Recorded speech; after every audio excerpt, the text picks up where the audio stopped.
Hello, ladies and gentlemen, and welcome back for a Thursday edition of the Steel City Sports Report, where we talk all things Steelers, Penguins, and Pirates. I am your host, Brady Vini, and today's report includes a magical night for the Pittsburgh Penguins. Two Pens get assigned to the AHL. The Steelers are officially in on this wide receiver, and more. As always, please be sure to like, comment, and share this video, as well as subscribe to the channel. Now let's get into the first news story of the day. A magical night for the Pittsburgh Penguins. I mean, just wow. What a game that was last night at PPG Paints Arena as the Pittsburgh Penguins defeated the Buffalo Sabres 6-5 in overtime. The Sabres got out to a 2-0 lead within the first 4 minutes of the game. Just past the midway point of the first period, Sidney Crosby stole the puck from Buffalo's Alex Tuch in the neutral zone, and on a ricochet from an Evgeny Malkin shot, Brian Rust buried the first goal of the night for the Penguins. Crosby was credited with an assist, and he officially recorded his 1600th career point. Sid has now become only the 10th player in NHL history to reach this feat, and did so in the 5th fastest time of 1,277 games. The Sabres ultimately took a 3-1 lead into the first intermission, but in the second period, the Pens fought back with 2 goals from Drew O'Connor and Jesse Puljujärvi. Just a little over 3.5 minutes into the third period, and as a Buffalo penalty was expiring, Evgeny Malkin from the half wall passed to Crosby below the goal line and broke to the front of the net, where Sid hit Gino with a no-look pass, and after a couple of whacks from the seat of his pants, Malkin buried his 500th career goal. You couldn't write a better way for the 38-year-old to score his 500th goal than on a highlight reel assist from Crosby to take the lead in the third period of a game. It was also cool to see the entire Pittsburgh bench clear to celebrate with Gino. Malkin has now become the 48th player in NHL history to score 500 career goals, and is only the 20th player to do it with only one team. However, shortly after Malkin's goal, the Sabres struck twice in 40 seconds to retake the lead. As the clock was ticking down and a sour ending to a historic night was looming, Rickard Rakell buried the loose puck off a howitzer Malkin slapshot to tie the game once again and send it to overtime. Just a little over 40 seconds into OT, Malkin was tripped by the Sabres' Tage Thompson, and the Pens went on the power play. After getting set up in the Buffalo zone, Erik Karlsson made a cross-ice pass to Malkin, who then made a hard pass to the far post, where Sidney Crosby made one of his signature down-on-one-knee tap-ins for the game winner. What an ending to a milestone-filled event, and last night's game was an early candidate for Penguins Game of the Year. In a post-game interview, Malkin and Crosby talked about how appreciative they are of one another. Starting with Gino, "For me, it's always fun playing with Sid. You know, his leadership, he's a captain. You know, it's a pleasure to play together. And tonight, he give me pass to goal. It's a great story, because like his 500th, I passed to him, you know, and he passed to me back. It's a amazing story. You know, it's again, like every day I see him. It's so much fun. Like, it's amazing." As for Sid, I think for me, just the way Gino always raises his level. I can't tell you how many times we've been in a bad spot and he's just dominated the game or taken over. You know, he's pushed me. He's found ways to find another level, and you know, you didn't think you could. So he's been an unbelievable leader, super clutch, and has a way to do it in style whenever he does something, and he showed it here again tonight. Back in the Pens locker room, Malkin and Crosby got a picture together with their respective milestone pucks. And man, is it funny seeing Letang in there with his two 20-year teammates, even without a puck. Gino hilariously said before the picture to get Chris a practice puck, with Letang rebutting he's in the picture for carrying the two of them for 20 years.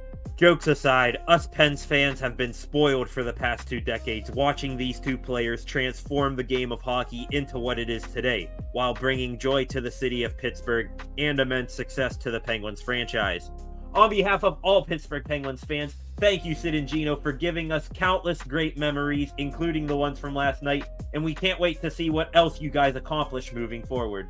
Two Pens get assigned to Wilkes-Barre Scranton. The Penguins made 2 roster transactions in the past 24 hours, one before the game against the Sabres and one after.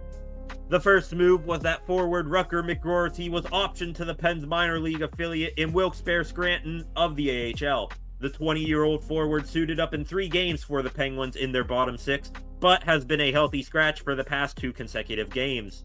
This move was made not because McGroarty was bad in his first 3 NHL games, but because he would be better off getting valuable experience and playing time in the AHL rather than just sitting in the press box as a healthy scratch with the main club. Don't get it twisted. The Penguins' forward group, especially the depth of their bottom 6, is as great as it has been in years right now. Respectfully, there was just no room for Rucker to get back into the Pens lineup anytime soon. However, I am almost certain that if a few players get injured or their game goes to hell, McGroarty will find himself back up on the NHL roster and maybe in a more prominent role. The second move is that goaltender Alex Nedeljkovic has been activated off of injured reserve and was optioned to the AHL as well, but on a conditioning loan. This is similar to a rehab assignment in the MLB, and will most likely result in Ned starting a game or 2 for Wilkes-Barre, and then he will rejoin the NHL roster. I didn't want to do this in the first segment about Crosby and Malkin's milestone nights, but this seems the appropriate place to do it now. Once Nedeljkovic returns to the NHL roster, Tristan Jarry better be on the first car, bus, plane, train, or boat out of Pittsburgh. Whether you put him on waivers or trade him for a ham sandwich, his days as a Penguin goaltender need to be over. Jarry got his second consecutive start against the Sabres last night, and in response, he gave up 3 goals on 5 shots. Thankfully, head coach Mike Sullivan overthought the situation. Remember that quote, Mike? And pulled Jarry for Yoel Blomqvist. The 22-year-old netminder finished the remainder of the game, stopping 26 of 28 shots, and was instrumental in the Pens securing victory. There is no way that you send Blomqvist to the AHL over Jarry now. Penguins beat reporter for The Athletic Josh Yeo broke down Jarry's stats, and they are atrocious.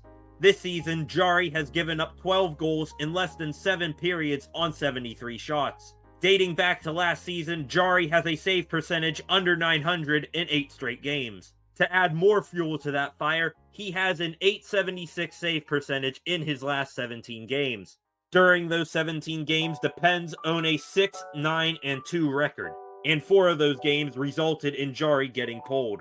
I know this segment has gone off the rails talking about the 2 roster moves, but Nedeljkovic coming back will be a godsend, as it hopefully means we don't have to endure Tristan Jarry manning the crease for the Penguins much longer.